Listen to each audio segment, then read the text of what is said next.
Pauta em Debate. Oferecimento Vilagem de Engenho. Fone 3154-8004. Bateria Impact e Construtora Prestes. Olá, boa noite. Estamos no ar com o Pauta em Debate para toda a região de Londrina pela TV Tropical, canal 7. Também para Maringá e região pelo canal 15. Para Cianorte e região pelo canal 46. E também para toda a região de Campo Mourão pelo canal 12.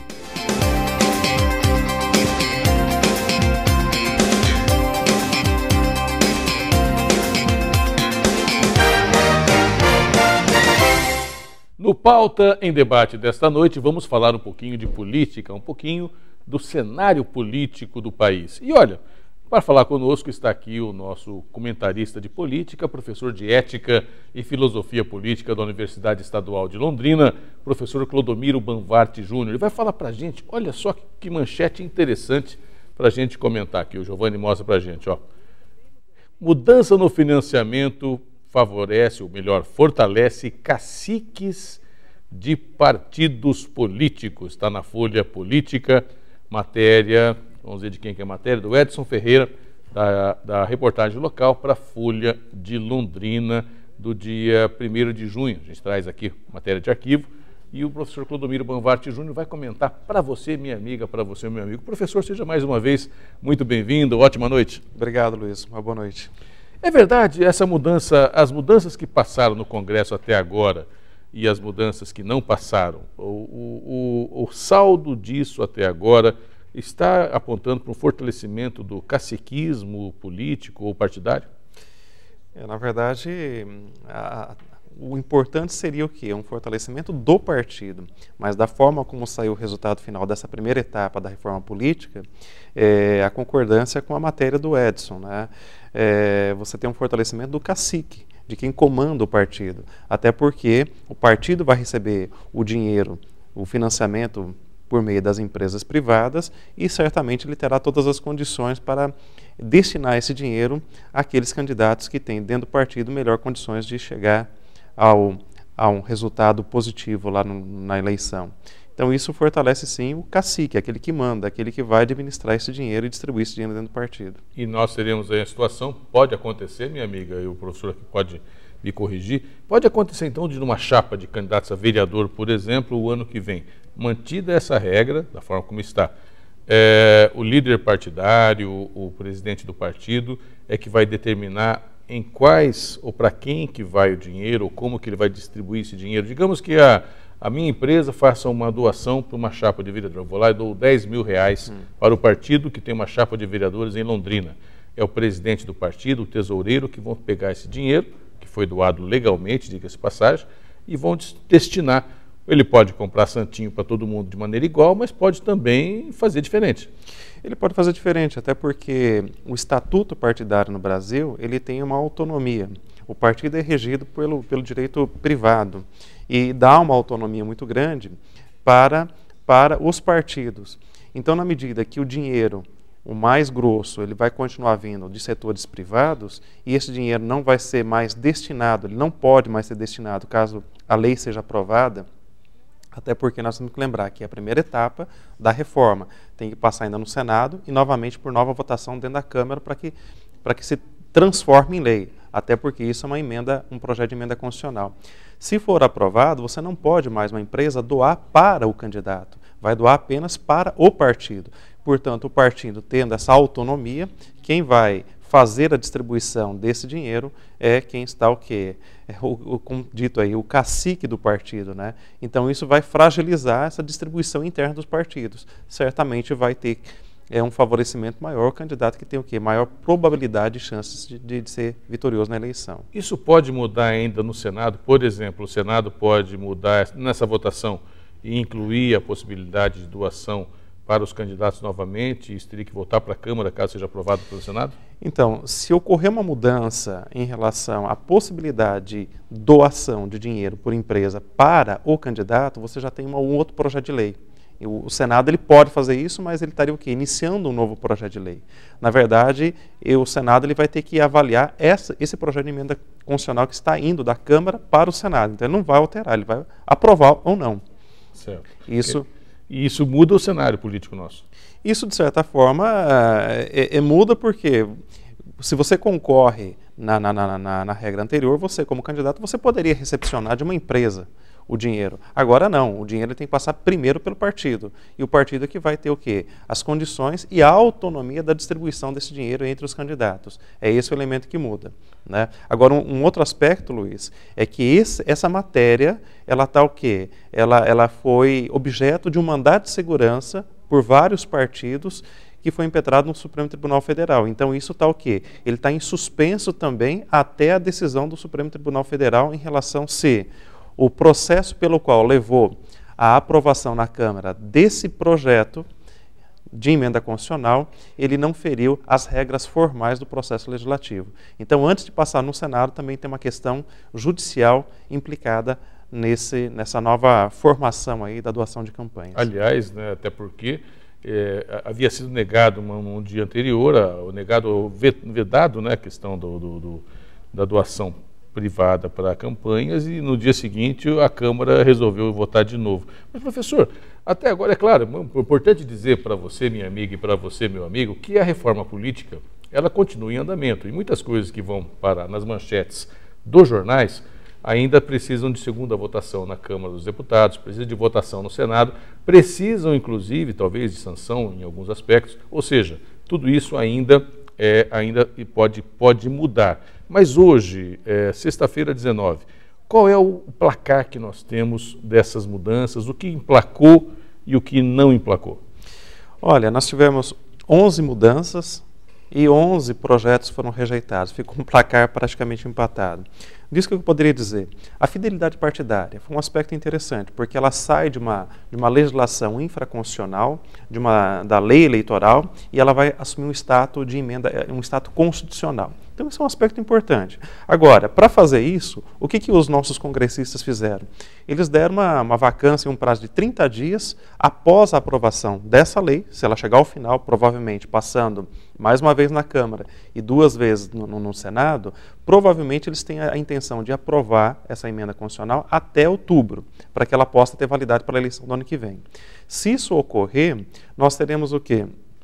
Nós teremos uma mudança bastante significativa, que agora o quê? Isso está na própria Constituição. Por outro lado, a partir do momento que essa emenda constitucional for aprovada, eles terão 30 dias para fazer mudanças de partido, ou seja, foi liberada a porteira da fidelidade partidária. Quer dizer, deixa eu entender um pouquinho, até minha tia Constantino deve estar preocupada. A fidelidade partidária, agora ela foi consagrada, está sendo consagrada como algo na Constituição, ou seja, é muito mais sério. Muito mais sério. Mas, ao mesmo tempo, vai ter uma janela para mudar de partido. Quer dizer, eu caso com a moça, eu não vou casar só no civil, vou casar na igreja também agora, mas eu vou ter 30 dias por ano de férias conjugais, é mais ou menos isso? 30 dias após a aprovação da lei, não significa que isso vai se repetir nos anos seguintes. Mas você terá aí um momento, veja bem, se a gente aprovar em outubro, nós teremos então 30 dias para que os partidos ou os membros de partido eles possam fazer o quê? Uma troca de partidos, não levando em consideração a infidelidade partidária. Por quê? Porque nós já tivemos uma decisão do Supremo Tribunal Federal recentemente que colocou o quê? O mandato, ele não pertence ao candidato, ele pertence ao partido. Portanto, se ele muda de partido, ele automaticamente perde o mandato. Isso foi alterado agora pelo STF em razão do Senado, porque nós tivemos a saída da Marta Suplicy, senadora, que saiu do PT, e o PT foi lá e reivindicou, falou, bom, o mandato dela pertence ao partido. Aí o STF deu uma decisão que contraria o que ele já tinha dado anteriormente, porque ele fala em relação a cargos majoritários, o cargo pertence ao candidato e não ao partido. Então você abriu o quê? Você abriu a porteira da infidelidade partidária dentro do Senado. Como está ocorrendo essa reforma política pelos congressistas, no caso os deputados federais, eles também abriram uma janela para eles poder fazer essa transição aí após a aprovação dessa emenda constitucional. Então nós teremos o quê? 30 dias que, olha, todo mundo pode trocar de partido e não vai ter problema algum. Quem vai sair fragilizado disso? O PT. Por que o PT vai sair fragilizado? Porque você tem hoje um questionamento muito grande em razão desses mandatos do PT, ele está numa baixa, e para as eleições do ano que vem já há um burburinho interno de que muitos do PT gostariam de sair, concorrer às prefeituras, seja prefeito ou vereadores, numa outra sigla que não do próprio PT. Então isso vai fragilizar demais o PT se de fato a lei for aprovada até mais ou menos em meados de outubro. Para a gente continuar, além da questão da fidelidade versus infidelidade, o que mais importante foi aprovado ou foi rejeitado? Olha, um outro aspecto que foi rejeitado, e isso é lamentável, era uma emenda que obrigava o candidato a registrar o seu programa de campanha. Nós já temos isso para os cargos executivo, né, governador e prefeito, isso consta na lei eleitoral, só que isso não tem o quê? Uma exigência do cumprimento disso ao longo do mandato. Então, essa emenda, ela também traria um reforço a essa possibilidade que qualquer candidato, inclusive para deputado e vereador, que ele apresentasse minimamente uma proposta. E essa proposta ela poderia ter o quê? Uma visualização do seu cumprimento ou não ao longo do mandato.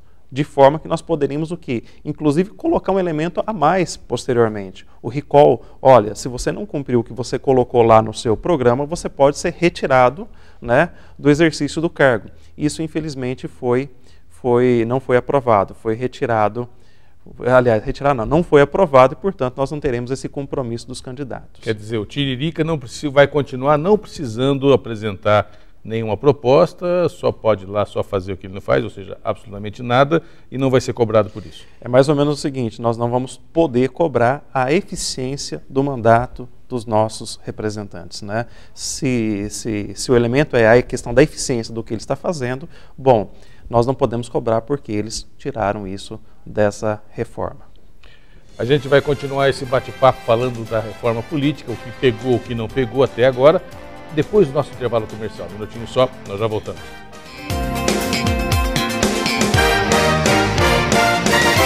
Mizumi Veículos e L200 Triton, o melhor 4x4. Meu amigo, minha amiga, quero apresentar a você o Residencial Portal do Lago. Lotes residenciais com 450 metros quadrados, com infraestrutura completa, em excelente localização, bem próximo ao centro de Cambé. E o melhor, você pode adquirir o seu lote de 450 metros quadrados do Residencial Portal do Lago em 170 parcelas a partir de R$ 864 mensais. É isso mesmo, um ótimo local, lotes com área de 450 metros quadrados, infraestrutura completa, excelente localização e ainda em 170 parcelas a partir de R$ 864 mensais. E o detalhe, apenas uma parcela de entrada. Residencial Portal do Lago. Realização Iguaraçu Empreendimentos Imobiliários. Vendas. Imobiliária Engie Projetos 3254-3009. JS Imobiliária 3254-2732. Imobiliária Claudemar Lone 3035-3565. Você aí de casa está tendo problemas com sono? Acorda durante a noite e no dia seguinte fica cansado, indisposto, irritado e com dores nas costas? Já pensou que o problema pode estar no seu colchão? Eu tenho a solução! Physic Max, o colchão que vai te ajudar a dormir melhor, porque além de ser relaxante, tem tecnologia Rabatan, pastilhas de magnetismo e infravermelho longo que agem enquanto você descansa. Ligue agora, 0800 400 5457. Marque uma visita com nossos consultores e não se deixe enganar com qualquer outro colchão. O Physic Max é um produto physical que está no mercado há 28 anos com os melhores produtos. As 30 primeiras ligações ganham o box e ainda podem escolher entre 2 travesseiros magnéticos ou um sistema de massagem exclusivo. 0800 400 5457. Eu uso e recomendo. Mizumi Veículos e L200 Triton, o melhor 4x4.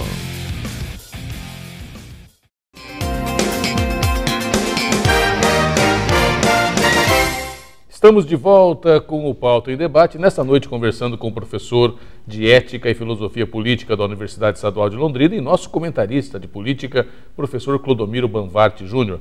Nós estávamos falando no bloco anterior de algumas coisas, algumas situações que pegaram, né, ou que foram aprovadas e outras que não foram aprovadas na reforma política até agora. Lembrando sempre que ela tem que continuar sendo votada para realmente virar para ser consagrada como lei ou como emenda à Constituição, conforme o caso. Professor, um rápido panorama, o que mais nós temos de importante que foi consagrado e que foi rejeitado? Acho que um outro aspecto, Luiz, é a questão dos projetos de iniciativa popular. Nós tínhamos antes a sigla 1503. Para um projeto de iniciativa popular, você precisa de 1% do eleitorado nacional, distribuído em 5 estados e 0,3% em cada estado eleitorado. Esse número foi baixado para 500 mil. Isso é bom de um lado? É bom porque facilita esses projetos de iniciativa popular. Nós teremos muito mais facilidade de fazer uso desse mecanismo que é muito pouco utilizado desde a Constituição de 88. Por outro lado, nós vamos o quê? Nós vamos intensificar uma pauta dentro do Congresso Nacional, vindo por essa via, que vai absorver várias perspectivas polêmicas dentro da sociedade. Você vai basicamente inflacionar a pauta do Congresso Nacional com problemas muitas vezes de grupos, né, distribuídos aí defendendo elementos muitas vezes corporativistas. Ou minorias. Ou minorias. Nesse aspecto é importante. Agora, isso vai o quê? Vai intensificar a complexidade do debate dentro do próprio Congresso Nacional. Né? O Congresso vai ser mais exigido, como de fato está sendo exigido ultimamente na questão da pauta, temas polêmicos sendo votados no Congresso Nacional. Com certeza. Hoje você tem um Congresso trabalhando de forma muito ativa. Existe até um conceito cunhado agora recentemente de um ativismo legislativo. Agora, isso, de certa maneira, vem pela ausência do poder de atuação do Executivo. O Congresso está com mais liberdade de colocar elementos na pauta que, inclusive, ficou sufocada por muito tempo até pela força do Executivo. E, por outro lado, também o que é uma tentativa do Congresso dar respostas, muitas vezes não refletidas exaustivamente para a sociedade, mas que tenta o quê? Tenta dar uma resposta pontual, como é o caso da redução da maioridade penal. Aliás, o professor puxou aqui, eu estava puxando o jornal aqui, ele já foi mais rápido do que eu. Pois é, essa questão da redução é um tema, por exemplo, que ele não é pacífico, embora pesquisas apontem que boa parte ou a maioria da população quer alguma mudança, até entende que a redução seria algo positivo, mas é algo que tem que ser muito bem refletido. E com o processo de possibilidade agora com a redução da exigência para a apresentação de projetos de iniciativa popular, isso pode começar a virar a pauta realmente do Congresso. Exatamente. Você pode trazer uma série de elementos que estavam ou permanecem represados dentro do Congresso Nacional, e isso acaba sendo puxado por setores da sociedade. Se de um lado isso é bom porque fomenta o exercício democrático, por outro, como eu disse, vai criar uma complexidade na pauta do próprio Congresso, e nós teremos daqui para frente uma quantidade maior, do meu ponto de vista, de temas espinhosos como esse da redução da maioridade penal. Mas cá para nós, quem está me perguntando, tenho certeza, está olhando, está perguntando, mas não é bom os deputados trabalharem mais? Ter mais assunto, ficar mais ativo, ou isso acaba deixando de lado temas importantes que não vão ser tão analisados? De um certo lado, é importante, é bom esse ativismo legislativo, até porque nós não temos essa experiência no Brasil, porque no Brasil, grande maioria das vezes, o Executivo é quem dá a pauta, até porque é uma relação própria do sistema presidencialista. Mas esse dar a pauta por parte do Executivo acabou, ao longo do tempo, sufocando o papel do Legislativo. Ou seja, o Legislativo ele fica quase como um elemento para carimbar, muitas vezes, medida provisória do Executivo. Então nós estamos vendo nessa fragilidade do governo da Dilma, essa autonomia, esse ativismo do Congresso Nacional. Isso, se por um lado é positivo, por outro, ele suscita o quê? A retirada de pautas e elementos que muitas vezes exigem uma reflexão maior da sociedade. E essa reflexão não é feita. O que nós estamos assistindo é um Congresso Nacional tocando, né, fazendo várias atividades a toque de caixa. Redução da maioridade penal. Isso não está sendo discutido amplamente com a sociedade. Reforma política não foi discutido amplamente com a sociedade. Isso está sendo feito dentro de uma estrutura pragmática com prazo dado e determinado pelo presidente da Casa. Então nós estamos o quê? Nós estamos, enquanto cidadãos, enquanto sociedade, nós estamos assistindo de camarote e não realmente tendo uma participação ativa dessas mudanças fundamentais que vão o quê? Vão afetar a vida de todos nós. E resta para a gente comentar as mudanças, até porque ninguém perguntou como o que a gente realmente pensa. Quando eu falo a gente, não é o jornalista ou o professor ou o comentarista, mas na verdade, minha amiga, é a sociedade. Pouquíssimas chances de debate foram abertas para a sociedade. Exatamente, nós não, pega o caso da reforma política, nós tivemos ali um período para a comissão fazer um relatório que pudesse ser levado a plenário.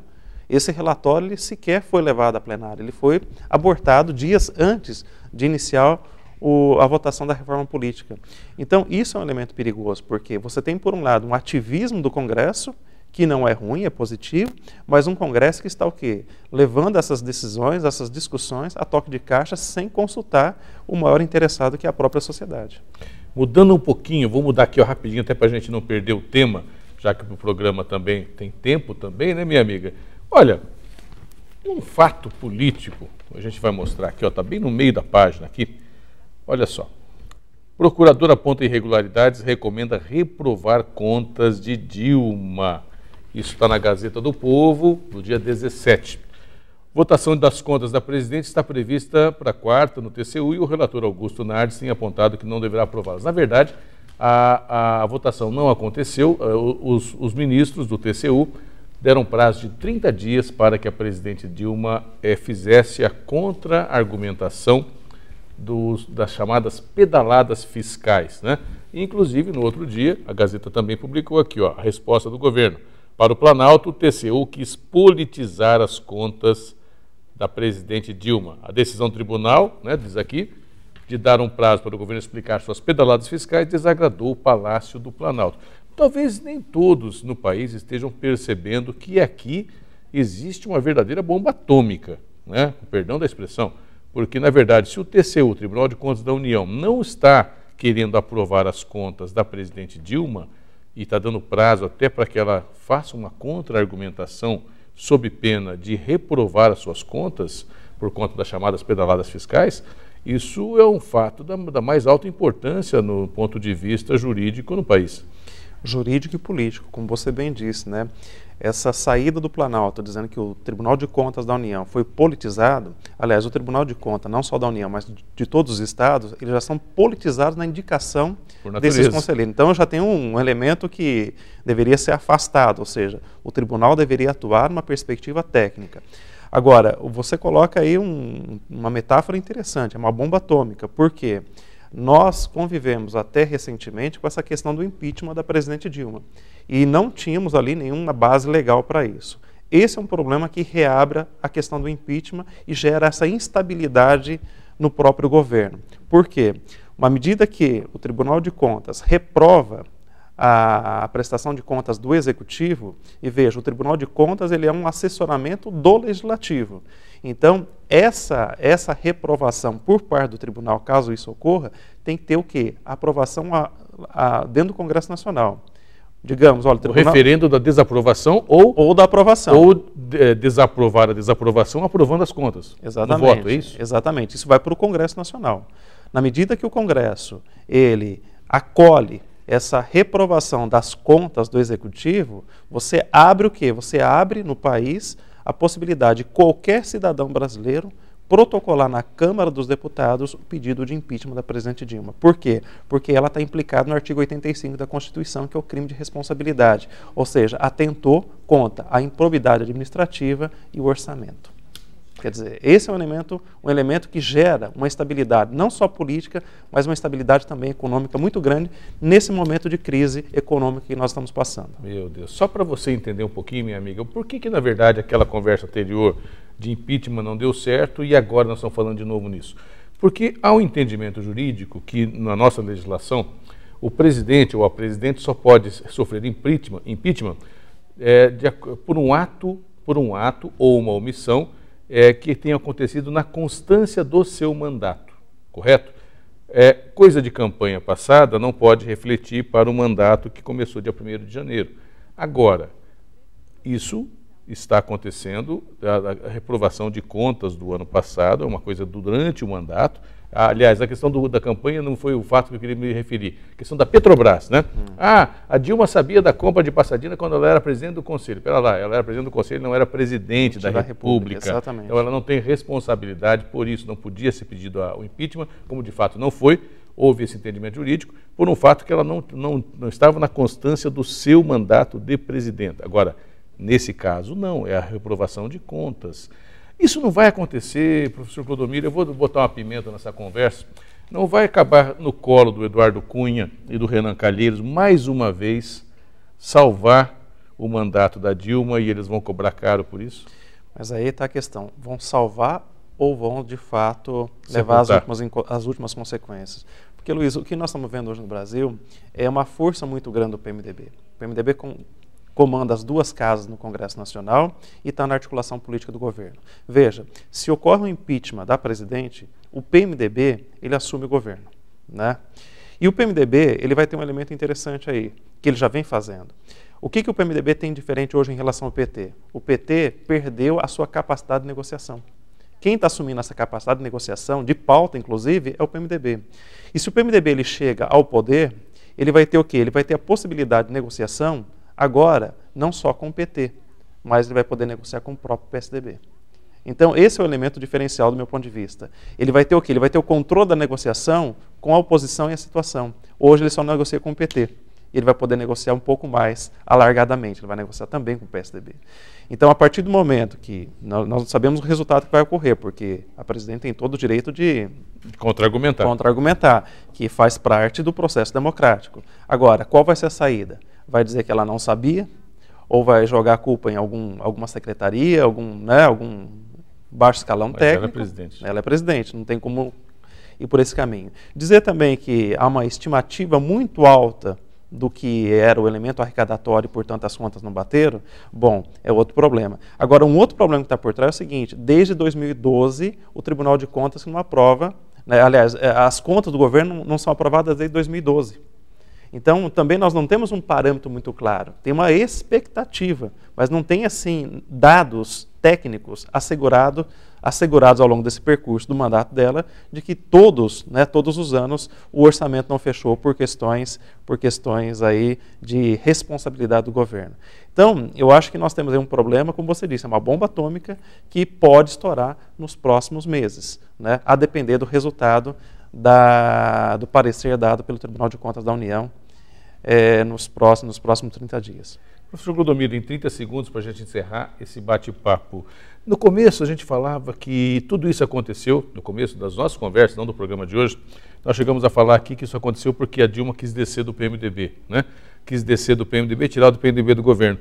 Podemos estar diante de um império contra-ataca, o PMDB agora vou tentar tirar a partir disso aqui a Dilma e assumir a presidência em 30 segundos? Eu acho que diante desse caso, você abre essa possibilidade. Né? Como política é a arena do imprevisível, né? Nós temos que acompanhar os fatos para poder sinalizar o que será o próximo dia. Eu acho que você tem aí uma nova perspectiva, não só de atuação da oposição, como do próprio PMDB. A grande questão, no caso como esse, é saber agora o comportamento da oposição. A oposição vai endossar isso ou não? Tá certo. Muito obrigado pela entrevista, obrigado pela presença, uma ótima noite. Eu que agradeço, Luiz. Boa noite a todos. Nós vamos para mais um intervalo comercial, daqui a pouquinho mais informações aqui no Pauta em Debate. Um minutinho só, nós já voltamos.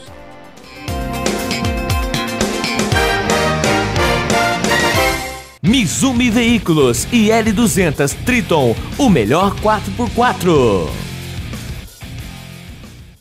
Você vive sem tempo para academia, mas sonha com um corpo durinho, bonito e mais saudável? A Physical Shop tem a solução. Você precisa do Body Slimmer. Ligue agora e garanta o seu. Com 15 minutos por dia, você enrijece os músculos, perde gorduras, previne doenças e ganha qualidade de vida. Comece agora mesmo. Ligue 0800 400 5457. A ciência já provou a eficácia das plataformas vibratórias, mas como o Body Slimmer não há nada igual. Você guarda e leva para onde quer e evolui mais associando exercícios aos elásticos. Não perca mais tempo. Ligue agora, 0800 400 5457. Tonifique seus músculos, melhore sua flexibilidade e circulação sanguínea. Previna celulite, varizes e dores na coluna. Equilibre seu sistema hormonal e viva melhor. Tudo isso sem sair de casa. Fique bem com o seu corpo o ano inteiro. Peça o seu Body Slimmer agora mesmo pelo www.physicalshop.com.br ou ligue 0800 400 5457.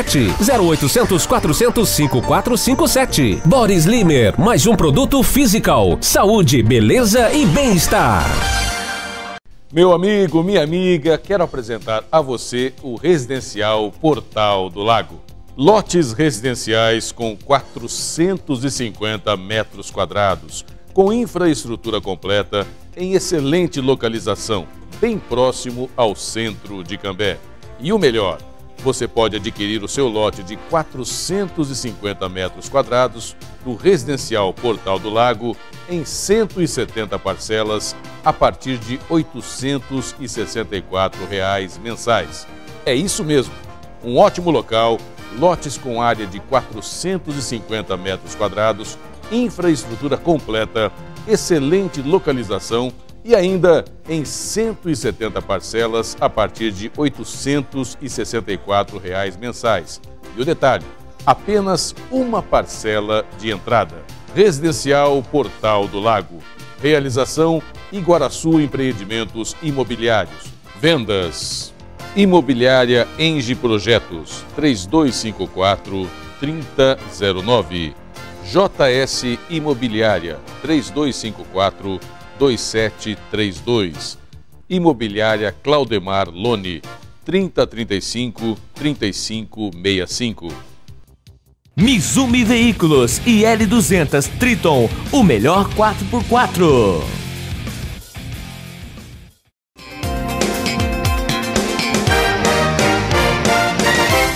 Estamos de volta com o Pauta em Debate, o encerramento do programa. Espero que você tenha gostado do nosso bate-papo com o professor Clodomiro Banvatti Júnior. Quero só mostrar uma manchete para você do Jornal de Londrina, também dessa semana. Conta de luz dobra em 2 anos. Nós vamos voltar a falar desse assunto, mas olha só, conta de luz dobra em 2 anos, mas setor ainda tem esqueletos no armário sem solução. Mas eu quero chamar aqui a atenção para essa retranca aqui, ó. Coloca aqui bem aqui assim o Giovanni, por gentileza. Aqui, ó. Novo aumento a partir de 24 de junho, zera a defasagem das tarifas da Copel. Estatal crê que o pior já passou, mas analistas veem riscos de mais sustos. Na matéria aqui, deixa eu ver de quem é a matéria para dar o crédito, é a matéria da edição, da editoria do Fernando Jasper, da Gazeta do Povo, para o Jornal de Londrina. O pessoal da Copel fala, não, o pior já passou, o pior aumento já passou. Meu amigo, quase 50% de aumento na sua conta de luz em 2015. E tem gente dizendo que o pior já passou. Pode ter passado, mas a conta agora continua. Não é 50% em uma conta, é no resto do ano, no resto da vida. E há quem diga que vai ser necessário aumentar ainda mais a conta de energia. Volto a dizer para você, né? E olha aqui, mais um dado interessante, ó. Para a indústria, subiu, está aqui no meu dedo aqui, ó, 140% a energia subiu para a indústria em 12 meses. Se é horrível você, eu, todos nós pagarmos a nossa conta de energia com 50% de energia, imagine para a indústria que gera emprego, ou seja, o país vai mal. Uma boa noite para você, obrigado pela audiência, obrigado pelo carinho da sintonia, boa noite e bom final de semana. Tchau.